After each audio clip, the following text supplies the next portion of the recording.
গল্পকথন by Kallol চ্যানেলে আপনারা শুনছেন হ্যারিয়েট বিচার স্টোয়ের লেখা আঙ্কল টমস কেবিন। আজ পঞ্চম পর্ব। মিসিসিপি নদী দুপারের দৃশ্য এখন এমনই বদলে গেছে, মনে হয় যেন একটা অন্ধ কোনো দেশ। ওহাইও নদী এসে পড়েছে এই মিসিসিপির বুকে এবং দুটো নদীর মিলিত ঘোলা জলধারা জোয়ারে ফুলে ফেঁপে পাগলের মতো ছুটে চলেছে সাগরের দিকে। এখানে নদী এমনই চওড়া যে পারাপার চোখে পড়ে না। স্টিমারটা নানা জায়গা থেকে যাত্রী আর পণ্য বোঝাই করতে করতে এগিয়ে চলেছে। এখন তাতে আর স্টিমারটাতে তিল ধারণের জায়গা নেই। কোমল কোনো স্বপ্নের দেশ পেরিয়ে আসা, এটা যেন একটা বাস্তব পৃথিবী। তার বেলা শেষের সূর্যটা তখন ঢলে পড়েছে পশ্চিম আকাশে। সমুদ্রের মতো সীমাহীন সেই নদীর জলে সূর্যের আলো পড়ে ঝিকমিক করছে। নদী তীরে বাতাসে কেঁপে ওঠা বেতবন আর ঝাঁকড়া সাইপ্রেসের শাখাগুলো রক্তিম একটা আভায় উজ্জ্বল হয়ে উঠেছে। আপন খেয়ালে এগিয়ে চলা স্টিমারের উপচে ওঠা ভিড়ের মধ্যে আমাদের বিশ্বস্ত বন্ধু টমকে দেখা যাচ্ছে ডেকের নিভৃত এক কোণে তুলোর একটা গাঁটরির উপর বসে তার বাইবেলখানা মন দিয়ে পড়ছে। হ্যালির মতো লোকও এই কদিনে বিশ্বাস করে তার হাত পায়ের বাঁধন খুলে দিয়েছে। প্রথম প্রথম সতর্ক দৃষ্টিতে দিনরাত তার উপর কড়া নজর রাখত, কিন্তু কোথাও সামান্যতম কোনো ত্রুটি চোখে পড়েনি। এখন টম যেখানে খুশি যায়, প্রতিটা খালাসির সঙ্গে গল্পগুজব করে, স্বেচ্ছায় হাসি মুখে তাদের সাহায্য করে। ওরাও টমকে ভালোবেসে ফেলেছে ঠিক বন্ধুর মতো। যখন করার আর কিছুই থাকে না, তখন টম ডেকের নিভৃত একটা কোণে তুলোর এই গাঁটটির উপর বসে বাইবেল পড়ে। নিউ অর্লিয়ান্সে পৌঁছতে তখনও প্রায় 100 মাইল বাকি, কি তার চাইতেও বেশি। নদীটা বয়ে চলেছে প্রায় 20 ফুট উঁচু একটা মালভূমির ওপর দিয়ে। ফলে মাইলের পর মাইল চারপাশের গ্রাম, ক্ষেত খামার, ঘরবাড়ি, দুর্গের চূড়া, জীবনের সমস্ত মানচিত্রটাই স্পষ্ট চোখে পড়ে। টম দেখতে পাচ্ছে দূরের ক্ষেত খামারে কৃতদাসেরা কাজ করছে, আরও দূরে তাদের সারি সারি কুঠরি, আর মাঝে মাঝে তাদের প্রভুদের প্রাসাদোপম সব অট্টালিকা। তাকিয়ে থাকতে থাকতে তার মন ছুটে যাচ্ছে সুদূর কেন্টাকি প্রদেশের সেই খামার বাড়িটায়, যেখানে সারি সারি প্রাচীন বীজগুলো গাঢ় ছায়া ফেলে দাঁড়িয়ে রয়েছে। মনিবের বাড়ির প্রশস্ত আঙিনার ওপারে মাল্টিফ্লোরা আর বিগনোনিয়া দিয়ে ঘেরা ছোট একটা কুঠুরি। সেখানে আশৈশব যাদের সঙ্গে খেলেছে, সেই সব সঙ্গীদের পরিচিত মুখগুলো ক্রমশই স্পষ্ট হয়ে ভেসে উঠছে। দেখতে পাচ্ছে ঘরে রান্নার কাজে ব্যস্ত তার স্ত্রীকে, শুনতে পাচ্ছে খেলায় মত্ত ছেলে মেয়েদের মুখর কলহাস্য। মনে হচ্ছে সবচেয়ে ছোট ছেলেটা যেন তার কোলের ওপর বসে পাখির মতো অনর্গল বকবক করে চলেছে। বুকের ভেতরটা সহসা যন্ত্রণায় মুচড়ে উঠতেই সমস্ত দৃশ্যটা যেন বদলে গেল। আর তখনই আবার দেখতে পেল নদী তীরে বাতাসে কেঁপে ওঠা বেতবন আর ঝাঁকড়া সাইপ্রেসের শাখাগুলো রক্তিম একটা আভায় উজ্জ্বল হয়ে রয়েছে। ইঞ্জিনের যান্ত্রিক শব্দ তাকে খুব সহজ করেই জানিয়ে দিল জীবনের সুখ চিরকালের মতো বিদায় নিয়ে চলে গেছে। মনের এমনই একটা অবস্থায় যে কেউ তার স্ত্রী বা বাচ্চাদের কাছে চিঠি লিখতে পারে, কিন্তু টম লিখতে পারে না। তার কাছে ডাকঘরের কোনো অস্তিত্বই নেই। এমনকি তার আর এই বিচ্ছেদের মাঝের অন্তরীপটাতে যোগাযোগের জন্যে অন্তরঙ্গ কথার ছোট্ট কোনো সেতুও নেই। তাই নিজের মনে অন্তরঙ্গ কথার মালাগুলো গাঁথতে গাঁথতে কখনো অনবধানেই খোলা বাইবেলের জীর্ণ পাতাতে টুপটাপ ঝরে পড়ে 2-1 ফোঁটা তপ্ত অশ্রু। তখনই আবার চমকে উঠে সে পড়ায় মন দেয়। অযথা তোমার মনকে কষ্ট পেতে দিও না। আমার পিতার ভবনে অজস্র বাসকক্ষ রয়েছে, আমি তারই একটিতে তোমার জন্য জায়গা করে দেব। স্টিমারের যাত্রীদের মধ্যে সেন্ট ক্লেয়ার নামে অল্প বয়সে এক ভদ্রলোকও চলেছেন অর্লিয়ান্সে। তার সঙ্গে রয়েছে 5-6 বছরের ফুটফুটে একটি মেয়ে আর একজন মহিলা। মহিলাটি সম্ভবত তার কাছের কোনো আত্মীয়া, এবং তার উপরেই রয়েছে মেয়েটিকে দেখাশোনা করার ভার। রঙিন প্রজাপতির মতো ঘুরে বেড়ানো ছোটদের ভিড়ের মধ্যে টম বহুবার মেয়েটিকে দেখেছে, কিন্তু মেয়েটি এমনই অদ্ভুত যে একবার ওকে দেখলে আর কোনোদিনই ভোলা যাবে না। চঞ্চল মেয়েটি যে শুধু দেখতেই সুন্দর তাই নয়, ওর লাবণ্য উজ্জ্বল দেহখানা মনে হয় যেন আশ্চর্য মিষ্টি একটা স্বপ্নে গড়া। পুরাণের কোনো দেবীর মতো ওর মুখখানা এমনই অনিন্দ সুন্দর যে এই পৃথিবীর বিষণ্ণতম মানুষও ওর দিকে অবাক হয়ে তাকিয়ে থাকবে। মাথা থেকে পা পর্যন্ত কোথাও কোনো খুঁত নেই। ছোট হলেও ওর গ্রীবা ভঙ্গিমাটা সত্যি দেখার মতো। মাথায় দীঘল একরাশ সোনালি চুল গাঢ় মেঘের মতো ছড়িয়ে রয়েছে, ঘন পল্লব ঘেরা টানা টানা গভীর দুটো নীল চোখ। প্রকৃতপক্ষে স্বর্গীয় সুষমা মাখা মুখ আর টলটলে নীল চোখ দুটোই ওকে অন্যান্য বাচ্চাদের থেকে সম্পূর্ণ পৃথক করে রেখেছে, যার জন্যে বারবার সবার দৃষ্টি গিয়ে পড়ছে ওর ওপর। ও যে অসম্ভব চঞ্চল বা বিষণ্ণ তা নয়, বসন্ত বাতাসের মতো কোথাও এক জায়গায় স্থির থাকতে পারছে না। গোলাপি ঠোঁটের কোণে সবসময় ছড়িয়ে রয়েছে আধফোটা একটা হাসি, যেন সুন্দর একটা স্বপ্নের মধ্যে দিয়ে গান গাইতে গাইতে ও একাই হেঁটে চলেছে। পরীদের মতো ও সবসময় সাদা পোশাক পরে, যেখানে খুশি যায়, যার সঙ্গে খুশি গল্প করে। স্টিমারের বিপজ্জনক জায়গাগুলো ও যখন হেলায় অতিক্রম করে, কালি ঝুলি মাখা রুক্ষ হাতগুলো ওর দিকে বাড়ানোই থাকে যদি কোনো বিপদ ঘটে। ইঞ্জিনের কয়লা যোগানদার থেকে শুরু করে খালাসি কুলি কামিনরা পর্যন্ত ওর দিকে তাকিয়ে মিষ্টি করে হাসে। টমের কাছে ওই ছোট মেয়েটির অস্তিত্ব অনেকটা স্বর্গীয়। সে যখনই ওর দীঘল সোনালি চুল আর অতল নীল চোখ দুটো দেখতে পায়, তার মনে হয় বাইবেল থেকে যেন এই মাত্র কোনো দেবদূত নেমে এসেছে। মেয়েটি প্রায়ই নিচের ডেকে, যেখানে হ্যালির শৃঙ্খলিত কৃতদাস দাসীরা রয়েছে, সেখানে আসে, ওদের মধ্য দিয়ে পথ করে হেঁটে যায়, এমনভাবে নীরবে ওদের মুখের দিকে তাকিয়ে থাকে যেন গভীর বেদনায় একেবারে ম্লান হয়ে গেছে। কখনো কখনো ভারী শেকলটা ও ওর ফুলের মতো হাতে স্পর্শ করে দেখে, তারপর করুণ একটা দীর্ঘশ্বাস ফেলে নত মুখে ধীরে ধীরে ফিরে যায়। কখনো আবার হঠাৎই কোঁচড় ভর্তি টফি, বাদাম আর কমলা নিয়ে এসে সবাইকে ভাগ করে দেয়। টম গভীর আগ্রহে মেয়েটিকে লক্ষ্য করত, কিন্তু ঠিক ভাব জমাবার মতো কোনো সুযোগ বা সাহস তার হয়ে ওঠেনি।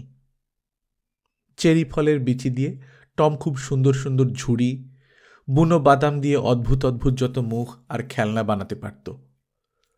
টমের নিপুণ দক্ষতা ছিল নানা ধরনের বাঁশি বানানোর কাজে। একসময় এগুলো সে বানাত মাস্টার জর্জ আর পাড়াপড়শিদের ছোট ছোট ছেলে মেয়েদের জন্যে, এখন করছে নিজের সময় কাটানোর জন্য। মেয়েটি এমনই চঞ্চল আর লাজুক যে ওকে বশে আনা সহজসাধ্য ব্যাপার নয়। একদিন টম একটা কাঠের বাক্সের উপর বসে খেলনা বানাচ্ছে, মেয়েটি তার পাশে এসে বসল। তারপর নিজের মনেই ছোট্ট একটা ক্যানারি পাখির মতো মিষ্টি গলায় অনর্গল বকে যেতে লাগল। একসময় টম কয়েকটা খেলনা ওকে উপহার দিল, এতে মেয়েটি খুবই লজ্জা পেল, কিন্তু একটু পরেই দুজনের মধ্যে বেশ ভাব জমে উঠল। মেয়েটির আস্থা অর্জন করতে পারার পর টম জিজ্ঞেস করল, খুকুমণি, তোমার নামটা কি বললে না তো? ইভাঞ্জেলিন সেন্ট ক্লোয়ার। সবাই আমাকে ইভা বলে ডাকে। তোমার নাম কি? আমার নাম টম। কেন্টাকিতে ছোটরা আমাকে আঙ্কেল টম বলে ডাকত। তাহলে আমিও তোমাকে আঙ্কেল টম বলে ডাকব। তোমাকে আমার সত্যিই ভালো লাগে। টমের কোলের উপর ঝুঁকে ইভা বলল, তুমি কোথায় যাবে আঙ্কেল টম? আমি তো জানি না। তুমি জানো না? আমি সত্যি জানি না। ওরা আমাকে কারো কাছে বিক্রি করার জন্য নিয়ে যাচ্ছে, কিন্তু কোথায়, কার কাছে তা বলতে পারবো না। আমার বাবা কিনতে পারেন। কিছু না ভেবেই ইভা বলল, আমাদের বাড়িতে তুমি খুব আনন্দে থাকতে পারবে। আমি আজই বাবাকে বলবো। ইতিমধ্যে স্টিমার ছোট্ট একটা জাহাজ ঘাটে এসে থামল। এখানে কাঠ তোলা হবে। বাবার গলা শুনতে পেয়ে ইভা দৌড়ে চলে গেল। টমও উঠে পড়ল স্বেচ্ছায় কাঠ তোলার কাজে খালাসিদের সাহায্য করার জন্যে। কিছুক্ষণের মধ্যেই সে খুব ব্যস্ত হয়ে পড়ল। অন্যান্য যাত্রীদের মধ্যে ইভাও ওর বাবার সঙ্গে রেলিংয়ের উপর ঝুঁকে কাঠ তোলা দেখছে। কাঠ তোলা শেষ হবার পর সিঁড়িটা তুলে নেওয়া হলো। জাহাজঘাট থেকে স্টিমারটা সবে সরতে শুরু করেছে। জলের মধ্যে চাকাটা ২-৩ পাক ঘুরেছে কিনা সন্দেহ। হঠাৎ কিভাবে যেন টাল সামলাতে না পেরে ইভা সোজা গিয়ে পড়ল নদীর মধ্যে। হকচকিয়ে কিছু বুঝতে না পেরে নদীর জলে ঝাঁপ দিতে যেতেই অন্যান্য যাত্রীরা মিস্টার সেন্ট ক্লরকে আটকে রাখল। কেননা ওরা আগেই লক্ষ্য করেছিল মেয়েটিকে উদ্ধারের জন্য আর একজন নদীতে ঝাঁপিয়ে পড়েছে। ইভা নদীতে পড়ে যাবার পর টম ছিল নিচের ডেকের একেবারে সামনেই। সুতরাং মেয়েটা জলে পড়ে যাওয়ার সঙ্গে সঙ্গে সেও চিলের মতো ছোঁ মেরে ঝাঁপিয়ে পড়েছিল নদীতে। তার মতো সাঁতার জানা বলিষ্ঠ কোনো মানুষের পক্ষে কাজটা আদৌ কঠিন ছিল না। পড়ার পরক্ষণেই মেয়েটাকে জলের উপর ভেসে উঠতে দেখেই টম ক্ষিপ্র গতিতে সাঁতরে গিয়ে ওকে ধরে ফেলল। তারপর সাঁতরাতে সাঁতরাতে নিয়ে এলো স্টিমারের ধারে। তখন অজস্র মানুষ তাদের হাত বাড়িয়ে দিয়েছে টমকে সাহায্য করার জন্যে। অল্পক্ষণের মধ্যেই ইভার সিক্ত অচেতন দেহটাকে বয়ে নিয়ে যাওয়া হলো মেয়েদের কেবিনে। সবার আন্তরিক প্রচেষ্টায় ইভা সুস্থ হয়ে উঠল। পরের দিন স্টিমার নিউ অর্লিয়েন্সের কাছাকাছি এসে পড়ায় যাত্রীদের মধ্যে জিনিসপত্র গোছগাছ করার ধুম পড়ে গেল, যাতে জেটি ঘাটে স্টিমার ভেড়ার সঙ্গে সঙ্গেই সবাই নিচে নামতে পারে। খালাসিয়ার কেবিনের পরিচারিকারাও ব্যস্ত হয়ে পড়ল স্টিমারটা পরিষ্কার পরিচ্ছন্ন করার কাজে। নিচের ডেকে টম চুপচাপ দাঁড়িয়ে রয়েছে। বারবার তার দৃষ্টি গিয়ে পড়ছে রেলিংয়ের ধারে অন্যান্য যাত্রীদের সঙ্গে বাবার পাশে দাঁড়িয়ে থাকা ইভাঞ্জেলিনের ওপর। অন্য দিনের তুলনায় ওর মুখখানাকে একটু কেবল ম্লান মনে হচ্ছে। এটা ছাড়া গতকালের দুর্ঘটনার আর কোনো চিহ্নই নেই। ওর বাবাকেও দেখতে ঠিক ইভার মতো। এক মাথা কোঁকড়ানো সোনালি চুল, স্বচ্ছ নীল দুটো চোখ, প্রতিভাদীপ্ত মুখটায় সবসময় জড়িয়ে রয়েছে মিষ্টি একটা হাসি। টমকে যদি আমি কিনতে চাই, হ্যালিকে উনি জিজ্ঞেস করলেন, কত টাকায় বিক্রি করতে পারবেন? হ্যালি বলল, খুব একটা লাভ না করে আমি $1300 ছেড়ে দিতে পারি। দামটা কি বড্ড বেশি হয়ে যাচ্ছে না মিস্টার হ্যালি? সত্যি বিশ্বাস করুন, আমার একটুও লাভ থাকবে না। আপনার মেয়ে বায়না ধরেছে বলেই আমি ওই দামে ছেড়ে দিতে রাজি হচ্ছি। অন্য কেউ হলে, টমের মতো এমন বিশ্বাসী, নম্র আর বলিষ্ঠ চেহারার একজন কৃতদাসের জন্যে আমি 1500-এর একটা কানাকড়িও কম করতাম না। এই সময় ইভা বাবার গলা জড়িয়ে তার কানে কানে বলল, টমকে তুমি কিনে নাও বাবা, টাকার জন্য ভেবো না, ওকে আমার চাই। হাসতে হাসতে মিস্টার সেন্ট ক্লেয়ার জিজ্ঞেস করলেন, ওকে নিয়ে তুমি কি করবে মামনি? গল্প শুনবে না কাঁধে উঠে ঘোড়ায় চড়বে? আমি ওকে খুশি দেখতে চাই বাবা। কয়েকটা মুহূর্তের জন্য সেন্ট ক্লেয়ার অবাক হয়ে মেয়ের মুখের দিকে তাকিয়ে রইলেন। তারপর ছোট্ট করে বললেন, ঠিক আছে, তাই হবে। হ্যালির চাওয়া দামি সেন্ট ক্লেয়ার টমকে কিনতে রাজি হয়ে গেলেন। হ্যালি পকেট বই থেকে মিস্টার শেলবির সই করা দলিলখানা বের করে সেন্ট ক্লেয়ারের হাতে দিল। সেন্ট ক্লেয়ার নিতান্ত অবহেলায় সেটা নিয়ে পকেটে রেখে দিলেন। হ্যালি তখন ইভার হাত ধরে টমের কাছে গিয়ে হাসতে হাসতে বলল, টম, তোমার নতুন মনিবের দিকে তাকিয়ে দেখো তো পছন্দ হয়েছে কিনা। টম মুখ তুলে তাকাতেই ইভার পাশে ওর বাবাকেও দেখতে পেল। সুন্দর মুখে অহমিকার কোনো চিহ্ন নেই, বরং মেয়েকে খুশি করতে পেরে উনি যেন নিজেই খুশি হয়েছেন। টমের দু চোখে আনন্দের জল এসে গিয়েছিল। কোনো রকমে নিজেকে সামলে নিয়ে বলল, ঈশ্বর আপনার মঙ্গল করুন। আমিও তাই আশা করি। তোমার নাম কি? টম। তুমি ঘোড়ার গাড়ি চালাতে পারো? পারি স্যার, আগের মনিবের ওখানে আমি বহুদিন গাড়ি চালিয়েছি। তোমাকে ওই কাজেই দেব, কিন্তু সাবধান, মদ খেয়ে যেন আবার মাতলামি করো না। টম মনে মনে বিস্মিত এবং আহত না হয়ে পারল না, তবু সংযত স্বরেই বলল, আমি মদ খাই না। বাহ, শুনে খুশি হলাম। ইভা বলল, আমাদের ওখানে তোমার কোনো অসুবিধা হবে না আঙ্কেল টম, আমার বাবা খুব ভালো। বাবার সম্পর্কে এই ধারণার জন্য তো অসংখ্য ধন্যবাদ দিতে হয় তোমাকে। কথাটা বলে সেন্ট ক্লেয়ার হাসতে হাসতে সেখান থেকে চলে গেলেন।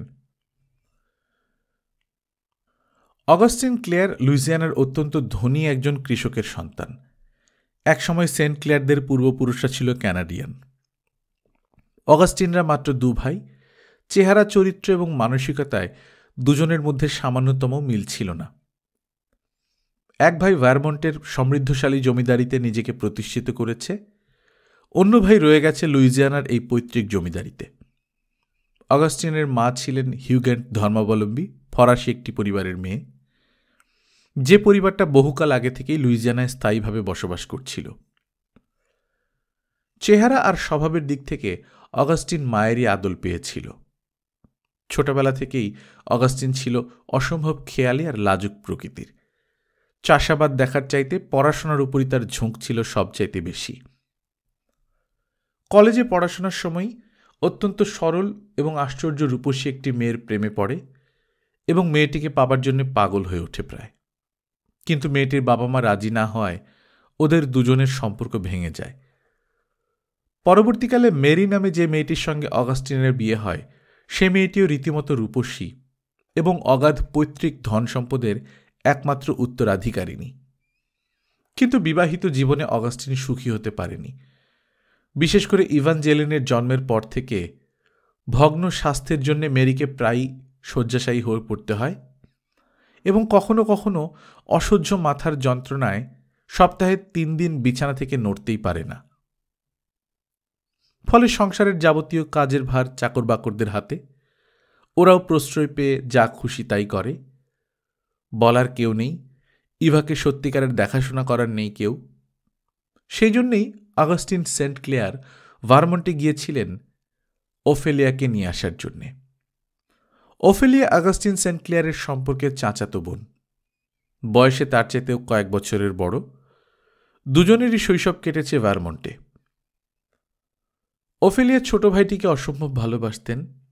যখন শুনলেন ইভাকে দেখাশোনা করার কেউ নেই, বিশেষ করে অগাস্টিনের স্ত্রীর অসুস্থতার জন্যে অত বড় একটা সংসার ডুবতে বসেছে, কেননা সংসারের প্রতি ভাইয়ের উদাসীনতা আর অগোছালো স্বভাবের কথা ওর অজানা ছিল না, তাই তিনি আর অগাস্টিনের মুখের উপর কিছুতেই নাক করতে পারলেন না।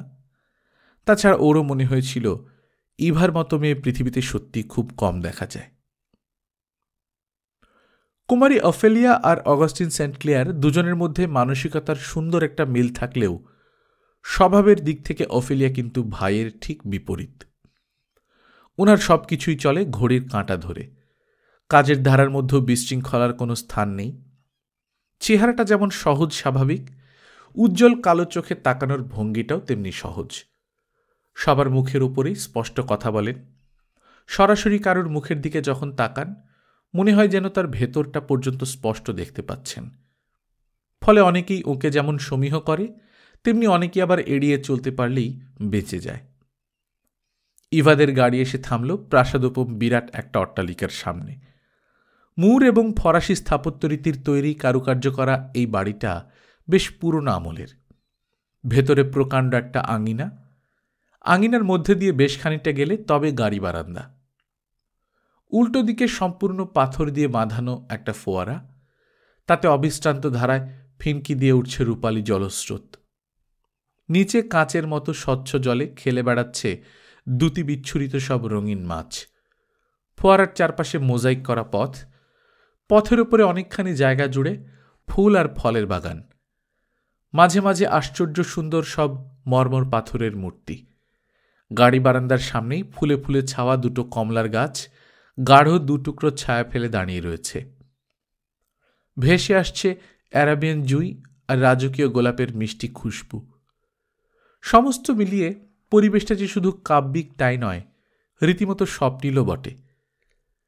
বারান্দার নিচে এসে গাড়িটা থামতে না থামতেই ইভা খাঁচা খোলা পাখির মতো বিপুল আনন্দে কলকলি উঠল। দেখো, আমাদের বাড়িটা সুন্দর না? অফেলিয়া ওর গালটা টিপে আদর করে বললেন, সত্যি খুব সুন্দর মামুনি। গাড়ির পেছন থেকে টমি প্রথম নিচে নেমে চারদিকে তাকালো। মনে মনে কিছুটা অবাক হলেও বাইরে কিন্তু সে আগেরই মতো শান্ত স্থির। তাই অগাস্টিন ঠাট্টার সুরে বললেন, কি টম, আমাদের বাড়িটা তোমার পছন্দ হয়েছে তো? হ্যাঁ স্যার। ইতিমধ্যে ঘোড়ার গাড়ির শব্দ পেয়ে দাসদাসীরা সব ভিড় করে দাঁড়িয়েছে। তাদের মধ্যে বয়স্ক একজন চাকরকে অগাস্টিন বললেন, অ্যাডলফ, আমরা ভেতরে যাচ্ছি, তুমি জিনিসপত্র সব গুছিয়ে তুলে রাখো আর আস্তাবলের ওপরের ঘরটায় টমের থাকার ব্যবস্থা করে দাও। ওরা পৌঁছবার আগেই ইভাঞ্জেলিন ডানামেলা পাখির মতো দৌড়ে ভেতরে গিয়ে তার মাকে জড়িয়ে ধরে আদর করে চুমু খেল। গা এলিয়ে শুয়ে থাকা শীর্ণ চেহারার অত্যন্ত রূপসী একটি মহিলা কোনো রকমে অল্প একটু উঠে বসল। তোমাকে দেখে খুব ভালো লাগছে মামুনি, কিন্তু বেশি দুষ্টুমি করো না, আমার ভীষণ মাথা ধরেছে। আমি টিপে দেব? না, তোমাকে কিচ্ছু করতে হবে না। মার কথা শেষ হতে না হতেই ইভা অন্য একটি মহিলাকে ঘরে ঢুকতে দেখে তার কোলে ঝাঁপিয়ে পড়ল। মহিলাটিও ইভাকে বুকের মধ্যে জড়িয়ে ধরে আদর করল। এমন সময় ওফেলেকে নিয়ে অগাস্টিন ভেতরে প্রবেশ করলেন। মেরি, দেখো কাকে নিয়ে এসেছি। ও মিস ওফেলিয়া, কেমন আছো? মেরি হাতটা বাড়িয়ে দিল। পাপড়ির মতো মসৃণ হাতটা নিজের মুঠোর মধ্যে আঁকড়ে ধরে ওফেলিয়া বললেন, ভালো, কিন্তু তোমার শরীরটা তো দেখছি একেবারে ভেঙে গেছে। হ্যাঁ, অনেক চেষ্টা করেও আর সারাতে পারছি না। এখন আর তোমাকে কিচ্ছু ভাবতে হবে না।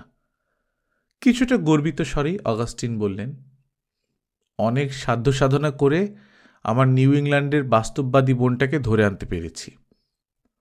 এখন থেকে ঘর সংসার আর ইভার যা কিছু দায়িত্ব ওফেলিয়ারই থাকবে। তুমি একটু স্বস্তিতে বিশ্রাম নিতে পারবে। মেরি ম্লান ঠোঁটে হাসল। এখন এসব কথা থাক।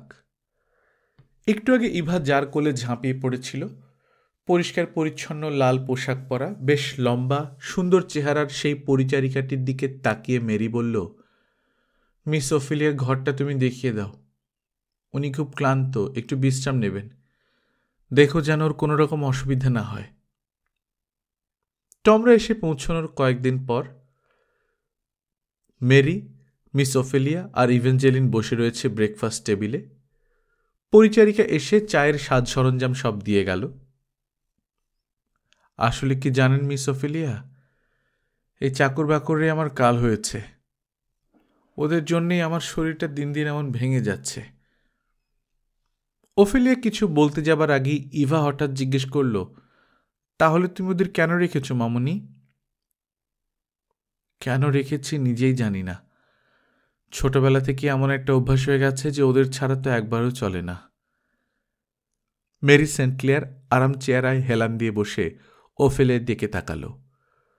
সত্যি বলতে কি জানেন, কৃতদাসদের জাতটাই হলো অকৃতজ্ঞ। এই মামির কথাই ধরুন না কেন, এতটুকু বয়স হয়েছে আমার বাপের বাড়িতে মানুষ। শুধু খাওয়া পড়া কেন, কোনো কিছুরই অভাব রাখিনি। ওর আবার রুটি মুখে রোচে না, সাদা চিনি দিয়ে কফি ছাড়া কখনো চা খায় না। ওর জামা কাপড়ের ড্রয়ার খুললে আপনার তাক লেগে যাবে। আপনি বিশ্বাস করবেন কিনা জানি না, বাবার হাতে 2-1 বার ছাড়া জীবনে কখনো ধমকও খায়নি। অথচ এমন স্বার্থপর। আমার শরীরটা যখন খারাপ হয়, রাত্রিরে 1 ফোঁটাও ঘুমোতে পারি না। ও কিন্তু মোষের মতো পড়ে পড়ে ঘুমায়। এই গত রাত্রিতেই একবার ডেকে তুলতে গিয়ে আমার যা অবস্থা হলো, তারপর ওকে ডাকতে আর আমার সাহস হয়নি। ইভা বলল, কিন্তু ও তো বছরের পর বছর তোমার পাশে বসে রাত্রি জেগেছে। ও, মামি তোমার কাছে এসব অভিযোগ করেছে বুঝি?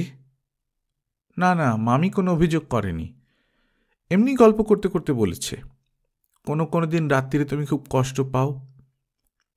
হ্যাঁ, আমার কষ্টে তো দিনরাতও একেবারে গলে যাচ্ছে। ওফেলিয়া বললেন, মামি যদি না পারে তার বদলে জেন কিংবা রোজাও তো 2-1টা রাত জাগতে পারে। আপনি জানেন না, ওরা সব কটা সমান। এই বাড়িতে দেখার বা বলার কেউ নেই বলে অসম্ভব অলস হয়ে গেছে। কেন, মামেরই বা অসুবিধাটা কোথায় আপনি বলুন? ইচ্ছে থাকলে দিনের বেলায় ঘুমিয়ে রাত্রিতে ঠিকই জেগে থাকতে পারত। এই বাড়ির প্রশ্রয় পেয়ে পেয়ে এমন হয়ে গেছে, ইচ্ছে করেই তা করে না।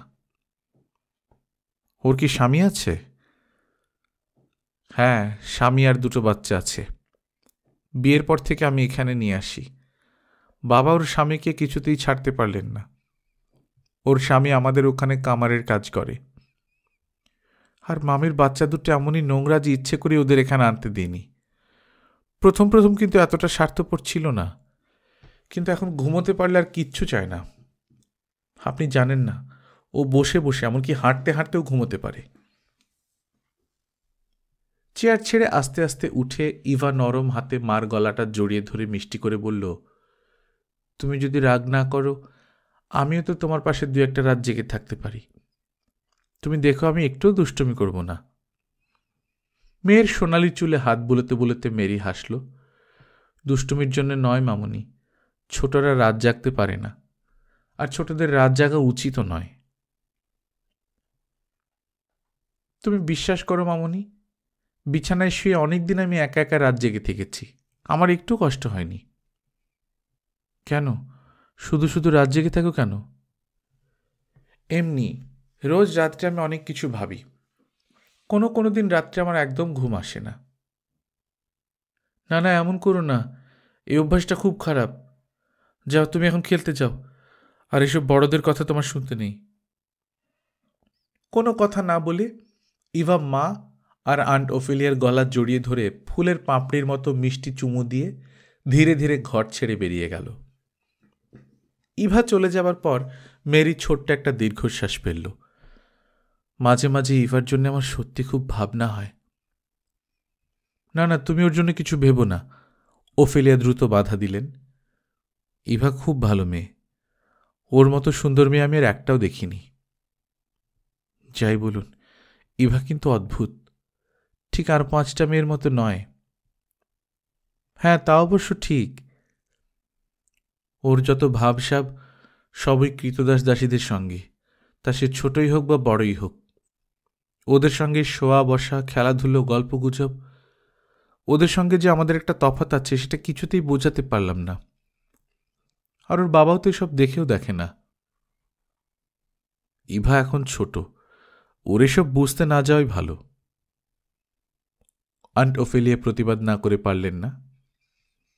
সম্ভবত ওর কথাটা মেরির মনোপুত হল না, তাই কিছুটা ক্ষুব্ধ স্বরেই সে বলল, ইভা নয় ছোট, কিন্তু ওর বাবা তো আর ছোট নয়। ওর বাবাই ওকে প্রশ্রয় দেয় সবচাইতে বেশি। তাছাড়া চাকর বাকরদের কখনো কিছু বলে না। এত আশকারা পেয়ে ওরা একেবারে মাথায় চড়ে বসেছে। এ বাড়িতে ওরা যার যা খুশি তাই করে, আর আমি যদি কিছু বলতে চাই এমনভাবে বুঝিয়ে দেবে যেন সব দোষ আমার। অথচ দিনের পর দিন ওরা অলসের বেহদ্দ হয়ে যাচ্ছে, সেদিকে কারো কোনো নজর নেই।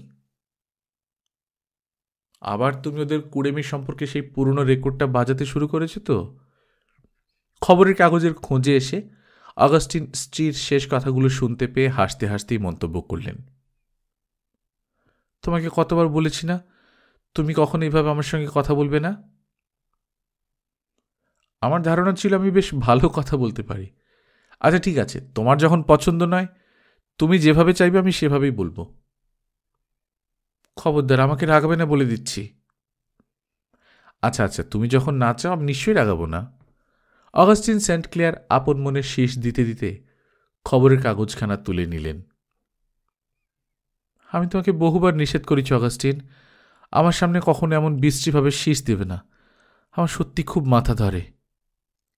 ওহো, আমি তো একেবারেই ভুলে গিয়েছিলাম। আর কি কি যেন নিষেধ করেছিলে? আমার জন্য কি তোমার একটুও দয়া হয় না? মেরি করুণ চোখে স্বামীর মুখের দিকে তাকালো। কে বলল হয় না? তুমি যে আমার অনুযোগকারিনী। এসব কথা বললে আমি কিন্তু সত্যি রেগে যাব অগাস্টিন। আচ্ছা ঠিক আছে, বলছি না। এমন সময় বাইরের আঙিনা থেকে ভেসে এলো খুশিতে উপচে ওঠা মিষ্টি হাসির আওয়াজ। সেন্ট ক্লেয়ার উঠে গিয়ে জানলার রেশমি পর্দাটা সরিয়ে দিলেন। বাইরের দিকে কয়েক পলক তাকিয়ে থেকে তিনি ইঙ্গিতে ওফেলিয়াকে কাছে ডাকলেন। জানলা দিয়ে স্পষ্ট দেখা গেল আঙিনার ওপারে গাছের গুড়ির চারপাশে শ্যাওলাপড়া বাঁধানো বেদিটার উপর টম নিশ্চল হয়ে বসে রয়েছে। তার জামার প্রতিটা বোতাম ঘর জুঁই ফুল দিয়ে সুন্দর করে সাজানো রয়েছে। টমের গলাতেও ঝুলছে বেশ বড় একটা রক্তগোলাপের মালা। ইভা তার কোলের উপর বসে হাততালি দিয়ে হাসতে হাসতে একেবারে লুটিয়ে পড়েছে। ইস, আঙ্কেল টম, তোমাকে যা অদ্ভুত দেখাচ্ছে না। টম ইভার আনন্দ দেখে মুচকি মুচকি হাসছে। অগাস্টিন চাপা স্বরে বলল, সত্যি অফেলিয়া, চোখ বুজে একবার ভাবো তো, নিঃস্ব রিক্ত এইসব মানুষদের জীবনে যদি শিশুরা না থাকত, তাহলে ওদের জীবনটা কি দুর্বিষহ হয়ে উঠত বলতো। আমাদের কাছে শিশুরা যেমন আমাদের প্রকৃত প্রতিচ্ছবি, ওদের কাছে ওদের শিশুরাও ঠিক তেমনি প্রতিচ্ছবি। হয়তো এই ইভাকে দেখেই টম এখন তার নিজের ছেলে মেয়ের কথা ভাবছে। আর ইভার কাছে টম সত্যিকারের একজন নায়ক, যার গল্প ওর কাছে রূপকথা, যার গান ওর কাছে স্বর্গীয়, যার পকেটের টুকিটাকি খেলনা ওর কাছে দামি দামি রত্নের চাইতেও মূল্যবান। আর ইভা টমের জন্য মালা গাঁথবে বলে সবচেয়ে ভালো গোলাপগুলোই বেছে নিয়েছে। এর চাইতে ভালো আর কি হতে পারে তুমি বলো? রোববার সকালে গির্জায় যাবে বলে মেরি বারান্দার সামনে দাঁড়িয়ে রয়েছে। ওর পরনে সেবার রানীর মতো ধবধবে সাদা রেশমি পোশাক, গলায় দামি একটা মুক্তোর মালা। গাড়ি বারান্দার নিচে টম গাড়ি নিয়ে প্রস্তুত হয়ে রয়েছে। ছিমছাম পরিষ্কার পরিচ্ছন্ন পোশাকে তার চেহারাতেও ইতিমধ্যে যথেষ্ট পরিবর্তন ঘটেছে। বিদায় জানাতে এসে ইভা দেখল মামি তার ঘরে শুয়ে রয়েছে। আমি মার সঙ্গে গির্জায় যাচ্ছি। মামি উঠে বসল। কি ব্যাপার মামি, তোমার শরীর খারাপ? হ্যাঁ, কদিন ধরে খুব মাথার যন্ত্রণা হচ্ছে। মামির কথা শুনে ইভার ফুলের মতো সুন্দর মুখখানা চকিতে ম্লান হয়ে গেল। তুমি বরং আমার এই ভিনেগ্রেটটা নাও। হ্যাঁ ঈশ্বর, তুমি কি বলছো? মামি মনে মনে শুধু সংকুচিত নয়, আতঙ্কিত হয়ে উঠল।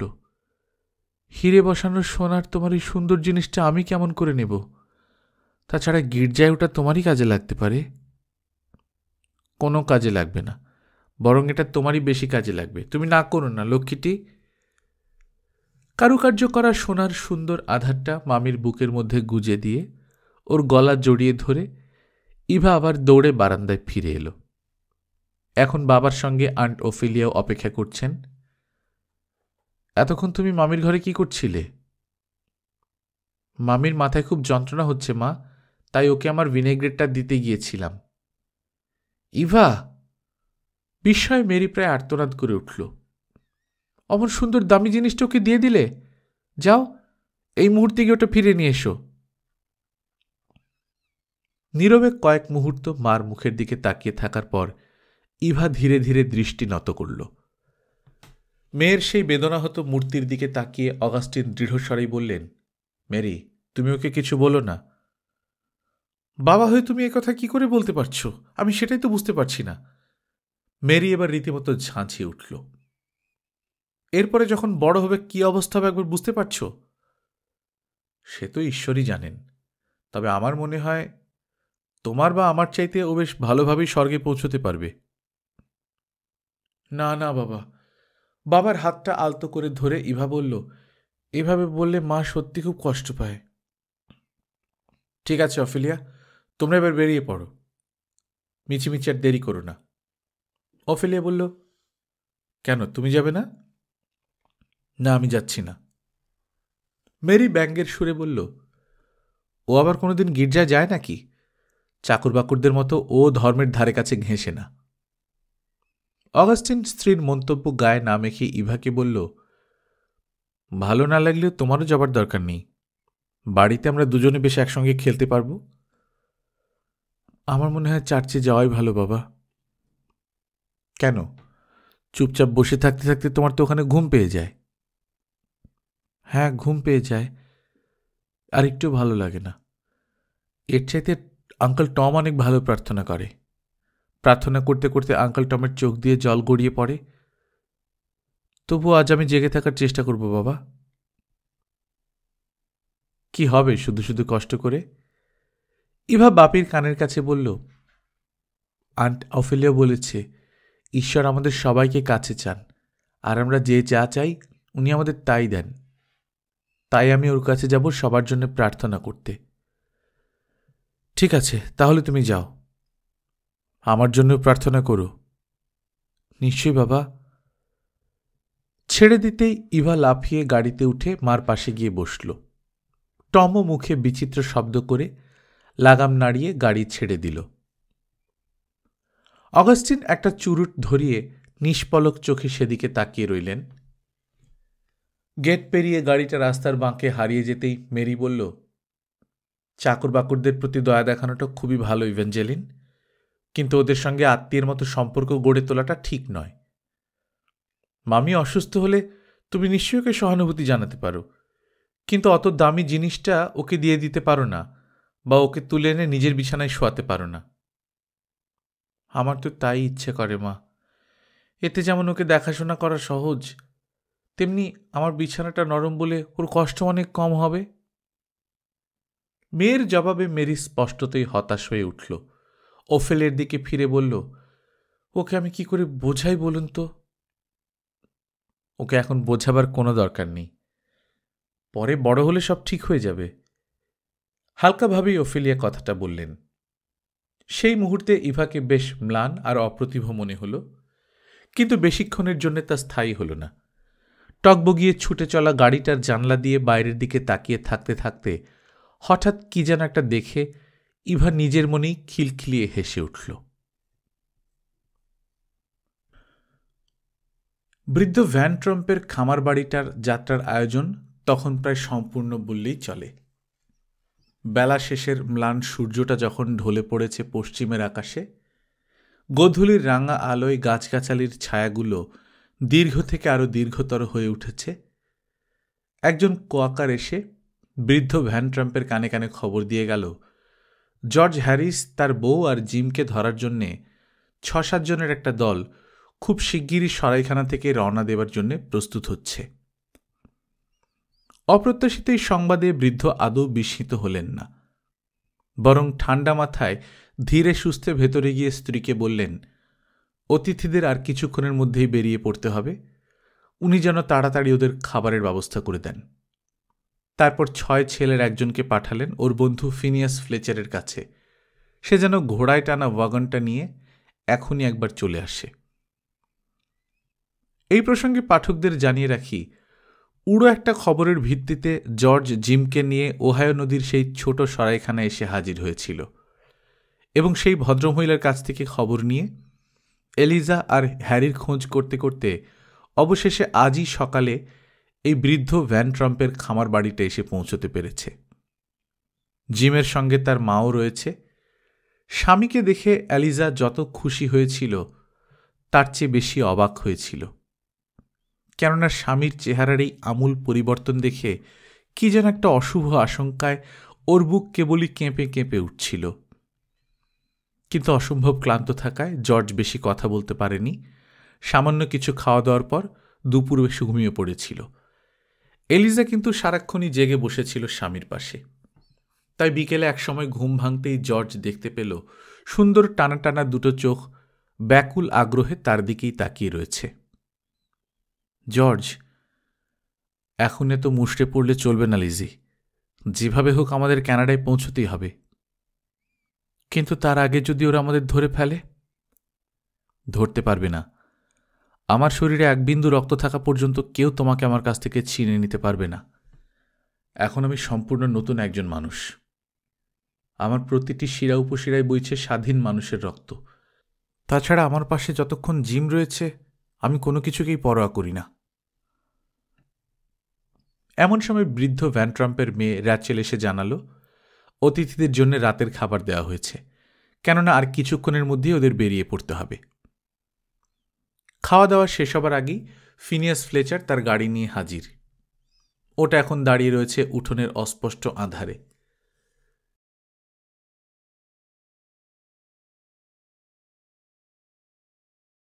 স্কোয়াকার সিমেন হ্যালিডের পাশে দাঁড়িয়ে ফিনিয়াস ফ্লেচার চাপা গলায় কথা বলছে।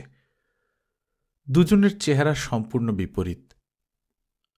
সিমেন হ্যালিডে বলিষ্ঠ চেহারা, 6 ফুটের উপর লম্বা, চেহারার তুলনায় মুখখানা অসম্ভব সরল। ফিনিয়াস ফ্লেচার মাথায় বেশ খানিকটা লম্বা হলেও বেতের মতো তার রোগা লিকলিকে চেহারা। তবে চেহারাখানা যে পেটা লোহার মতো মজবুত সেটা ওর হাত দুটো দেখলেই স্পষ্ট বোঝা যায়। মাথায় লালচে চুল, চঞ্চল সতর্ক চোখ দুটোই ফুটে ওঠে নিপুণ তৎপরতার প্রতিচ্ছবি। আপাত চোখে দেখলে মনে হবে লোকটা নিজের সম্পর্কে অসম্ভব গর্বিত। আর দেরি না করার জন্যে বৃদ্ধ ভ্যান ট্রাম্প তাড়া লাগালেন।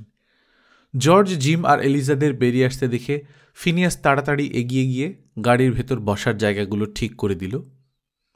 এলিজার উপর হ্যারি ঘুমিয়ে পড়েছে। জিমের বৃদ্ধা মা এমনভাবে ছেলেকে আঁকড়ে ধরে রয়েছেন যেন রাতের অন্ধকারে যে কোনো দিক থেকে শত্রুরা অতর্কিতে হানা দিতে পারে। ওদের পেছনে পেছনে ভিড় করে দাঁড়িয়ে আছে বাড়ির মেয়েরা। এই অল্প কদিনের উষ্ণ আন্তরিকতায় এলিজা আর হ্যারির প্রতি সবারই একটা মায়া পড়ে গিয়েছিল। সবাই গাড়িতে ওঠার পর বাড়ির কর্ত্রী 2টো পুঁটলি এলিজার হাতে দিলেন। একটাতে সবার জন্য কয়েকদিনের খাবার আর অন্যটাতে হ্যারির জন্য কয়েকটা জামা, মোজা, টুপি ইত্যাদি। বাবা, মা, মেয়ে, ছেলে সবাই একসঙ্গে বিদায় জানালো। ভেতর থেকে সবার একসঙ্গে মিলিত জবাব এলো, ঈশ্বর আপনাদের মঙ্গল করুন। ফিনিয়াস চালকের আসনে গিয়ে বসল। ভ্যান ট্রাম্প ওকে বললেন, তোমরা এগিয়ে যাও, আমি মাইকেল ক্রসকে খবর পাঠাচ্ছি। সবচেয়ে তেজি ঘোড়াটা নিয়ে সেও তোমাদের পেছন পেছন যাবে। বিপদ বুঝলে আমাকে ফাঁকা বন্দুকের আওয়াজ করে তোমাদের সংকেত দেবে। আর কোথাও কোনো অসুবিধা হলে ওকে দিয়ে আমার কাছে একটা খবর পাঠাবে। ধন্যবাদ ভ্যান ট্রাম্প, এদের জন্য তুমি কিছু ভেবো না। ওদিকের পথঘাট আমার খুব ভালোই জানা আছে। তাহলে আর দেরি করো না। ফিনিয়াস গাড়ি ছেড়ে দিল। এবড়ো খেবড়ো পাহাড়ি পথে প্রচণ্ড দুলুনি আর চাকার কর্কশ শব্দে কিছু শোনা সম্ভব নয় বলেই সবাই চুপ করে রয়েছে। একটু পরে বিপুল অন্ধকার ভাসিয়ে চাঁদ উঠল। ফলে জ্যোৎস্নার আঁধারকে এখন আর ততটা গাঢ় মনে হচ্ছে না। কখনো পাহাড়, কখনো বা উপত্যকার ঘন অরণ্যের মধ্য দিয়ে পথটা এঁকে বেঁকে চলে গেছে। চাকার উৎকট শব্দে হ্যারি প্রথমটায় জেগে উঠেছিল, এখন আবার ঘুমিয়ে পড়েছে। বৃদ্ধার মুখ থেকেও একটু একটু করে মুছে গেছে ভয়ের চিহ্ন। এখন আরোহীদের চোখের পাতাগুলো ঘুমে জড়িয়ে আসতে চাইছে। শুধু ঘুম নেই ফিনিয়াসের চোখে। আপন মনের শীষ দিয়ে গানের সুর ভাঁজতে ভাঁজতে সে যতটা সম্ভব জোরেই গাড়িটাকে ছুটিয়ে নিয়ে চলেছে। রাত 3টে নাগাদ হঠাৎ জর্জি প্রথম ঘোড়ার খুরের শব্দ শুনতে পেল। শব্দটা মনে হলো কিছুটা দূরে ওদের গাড়ির ঠিক পেছনেই। জর্জ জিমের কানে কানে বলল, তোমার পিস্তল দুটো ঠিক আছে তো জিম? হ্যাঁ জর্জ। ওরা যদি আমাদের ধরতে আসে তাহলে তোমার কি করতে হবে আশা করি নিশ্চয়ই বলে দিতে হবে না? নিশ্চয়ই না। তুমি কি ভাবো আমি আবার আমার বুড়ো মাকে ধরে নিয়ে যেতে দেব? ধন্যবাদ। ঘোড়ার খুরের শব্দ এখন আরো স্পষ্ট শোনা যাচ্ছে। কনুই দিয়ে জর্জ আলতো করে খোঁচা মেরে ফিনিয়াসের দৃষ্টি আকর্ষণ করল। ফিনিয়াস ঘোড়া দুটোর রশি টেনে ধরে গাড়ি থামিয়ে কান পেতে শুনল। খুব মন দিয়ে শোনার পর সে বলল, ওটা নিশ্চয়ই মাইকেল ক্রস। আমি ওর ঘোড়ার খুরের শব্দ চিনি। মুখে বললেও উদ্বিগ্ন ভাবটা কাটিয়ে উঠে ফিনিয়াস সম্পূর্ণ সুনিশ্চিত হতে পারল না। তাই নিজের আসনে উঠে দাঁড়িয়ে ছাদের উপর দিকে ঝুঁকে পেছনের পথের দিকে তীক্ষ্ণ চোখে তাকিয়ে রইল। একটু পরে দূরের একটা পাহাড়ি চড়াইয়ের উপর একজন সওয়ারিকে অস্পষ্টভাবে দেখা গেল। লোকটা ঝড়ের বেগে ঘোড়া ছুটিয়ে আসছে। ফিনিয়াস বললে, মাইকেল বলেই তো মনে হচ্ছে। জর্জ, জিম দুজনেই গাড়ি থেকে নেমে পেছনের দিকে গিয়ে অধীর আগ্রহে প্রতীক্ষা করতে লাগল। লোকটাও দ্রুত এগিয়ে আসছে। সবাই নিশ্চুপ। উপত্যকার একটা ঢাল বেয়ে নিচে নেমে যেতেই লোকটাকে আর দেখা গেল না, কিন্তু তার ঘোড়ার খুরের শব্দ স্পষ্ট শোনা যেতে লাগল। শব্দটা যতই চড়াই ভেঙে উপরে উঠতে লাগল, অদৃশ্য সওয়ারিকে ততই ওদের কাছে মনে হতে লাগল। অবশেষে লোকটাকে আবার একটা চড়াইয়ের উপর দেখা গেল। ওই তো মাইকেল। নিজের অজান্তেই যেন ফিনিয়াস কথাগুলো বলে গলা চড়িয়ে হাঁক পারল। মাইকেল নাকি? কে, ফিনিয়াস? হ্যাঁ আমি। লোকটা কাছে আসার পর জিজ্ঞেস করল, কোনো খবর আছে? হ্যাঁ, আমাদের ঠিক পেছনে ওরা আসছে। সংখ্যায় কতজন জানো? 8-10 জন, তবে নেশা একেবারে ডুবে আছে। নিজেদের মধ্যে এমনভাবে চিৎকার চেঁচামেচি করছে, দেখলে মনে হবে একপাল হিংস্র নেকড়ে। মাইকেলের কথাগুলো শেষ হতে না হতেই শোনা গেল দূর থেকে নিশান্তিকার স্বচ্ছ বাতাসে ভেসে আসা কতগুলো ঘোড়ার খুরের শব্দ। ফিনিয়াস বলল, চটপট সবাই গাড়িতে উঠে পড়ো। যুদ্ধ যদি ওদের সঙ্গে করতেই হয়, তাহলে আমি তার আগে তোমাদের একটা নিরাপদ জায়গায় নিয়ে যেতে চাই। জর্জ আর জিম গাড়িতে লাফিয়ে উঠতেই ফিনিয়াস চাবুক হাঁকিয়ে ঘোড়া ছুটিয়ে দিল। মাইকেল ঘোড়ায় চড়ে চলল ওদের পাশাপাশি। তুষার ছাওয়া পাহাড়ি পথে গাড়িটা প্রচণ্ড শব্দে হেলে দুলে লাফিয়ে লাফিয়ে প্রায় ঝড়ের বেগে উড়ে চলেছে। ওদিকে কিন্তু পিছু ধাওয়া করে আসা সওয়ারিদের ঘোড়ার খুরের শব্দও স্পষ্ট থেকে ক্রমশ স্পষ্টতর হয়ে উঠছে। গাড়ির আরোহীরা সবাই তা কান পেতে শুনতে শুনতে শঙ্কাতুর চিত্তে দূরের দিকে তাকিয়ে রয়েছে। ভোরের রাঙা আলোয় উদ্ভাসিত আকাশের পটভূমিতে একসময় অন্য একটা শৈলচূড়ায় অশ্বারোহী মূর্তিগুলোকেও দেখা গেল। ওদের উল্লসিত চিৎকার শুনে বোঝা গেল ওরা এবার গাড়িটাকে স্পষ্ট দেখতে পেয়েছে।